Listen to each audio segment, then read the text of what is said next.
beginning, Elohim created the heavens and the earth. The question might be asked, why?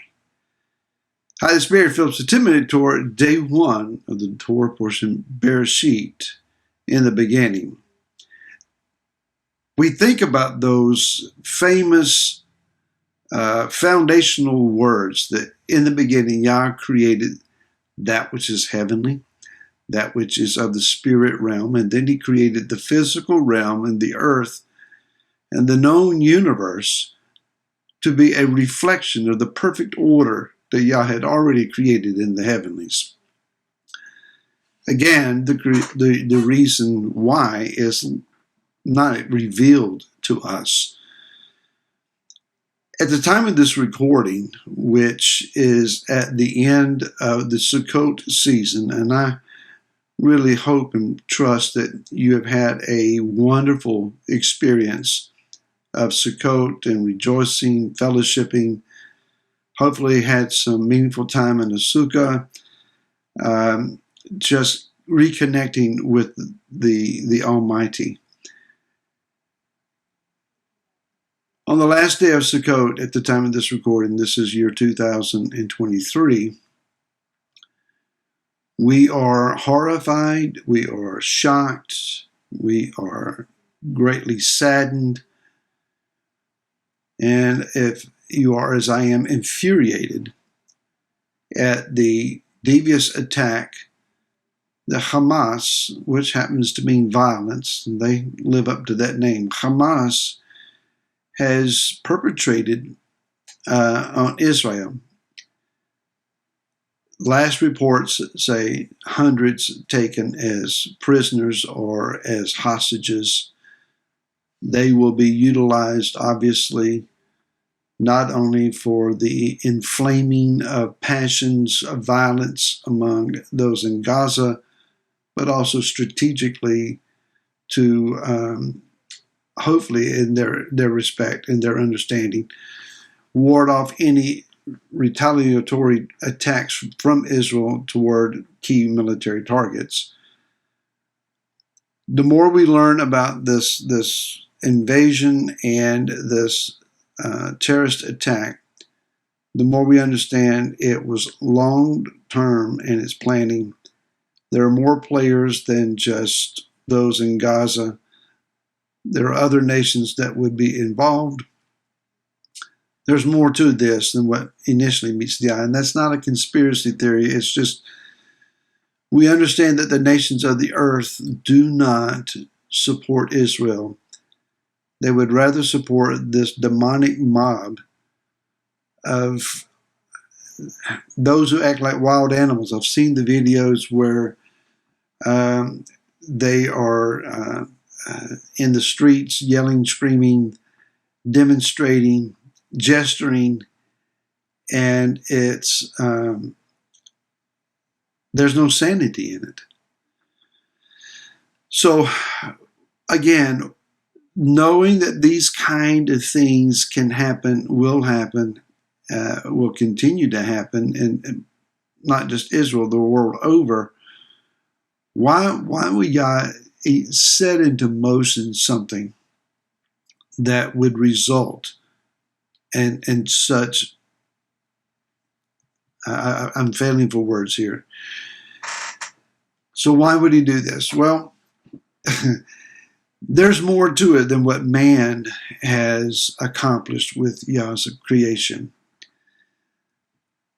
I cannot begin to imagine that I understand the mind of Yah. It's unfathomable. It's not even definable for us.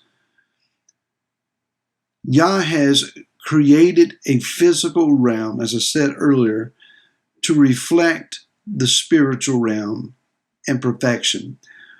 When we read about Moshe putting together and assembling and designing the tabernacle that was created in the wilderness, he was commanded to build this edifice, an exact duplication of that which he had been shown in the heavenly realm.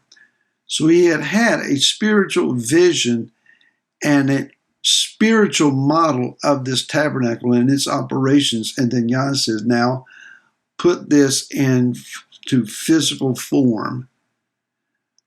What an incredible genius Moshe was to be able to accomplish that. And he did it so perfectly that the presence of Yah overwhelmed the structure, and Moshe was not even able to go in. There is a capability in our living on a daily basis where we can diffuse, is the best word I know how to say that, where we can diffuse the presence of Yah through our being into the environment that is around us. Many of you, perhaps, and it's especially popular in Hebraic roots movements and congregations and communities, to utilize essential oils in a diffuser. A few drops and some water in one of these devices, and the steam or the vapors rise up, and the whole room is affected by whatever oils are applied.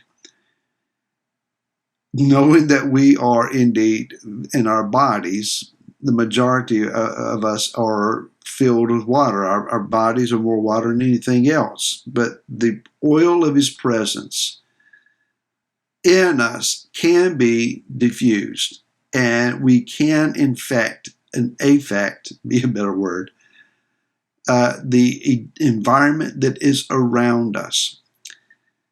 When Yah created the heavens and the earth, he did so to put humanity here to reflect his likeness and to do so righteously, with the potential of doing so unrighteously. Boy, we have excelled on that part.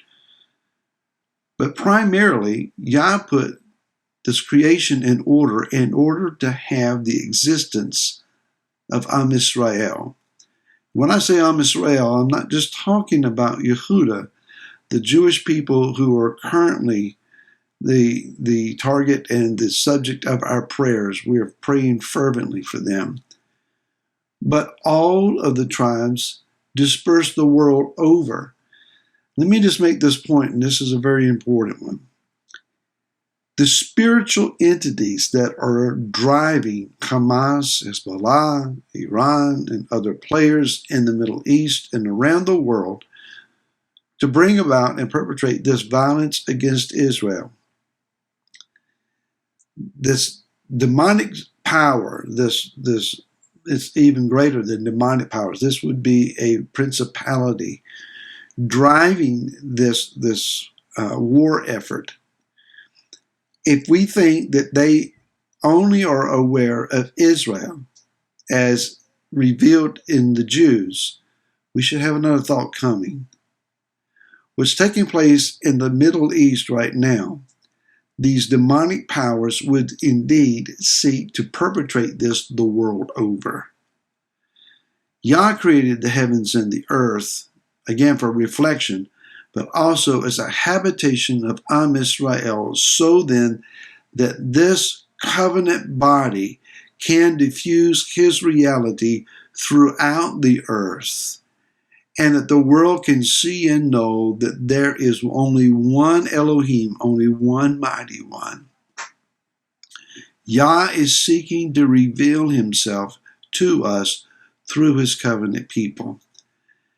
And it is our job right here, right now, to begin to urgently seek his face and call on his name and ask him, as it says in Zechariah 14, about Jerusalem being taken, the houses plundered, the women ravaged, and this is the kind of things that have already taken place on our news screens. People going into exile. It says in verse 3, and Yahweh shall go forth, and he shall fight against those nations as he fights in the day of battle. Rise up, O Yah, and let your enemies be scattered. Let those who hate you flee from before you. Let the lion of the tribe of Yehuda roar. Rise up, Yeshua. Draw your sword and allow that sword to destroy the adversaries of your chosen people. Join me in this prayer, and we'll see you again tomorrow. Until then, shalom.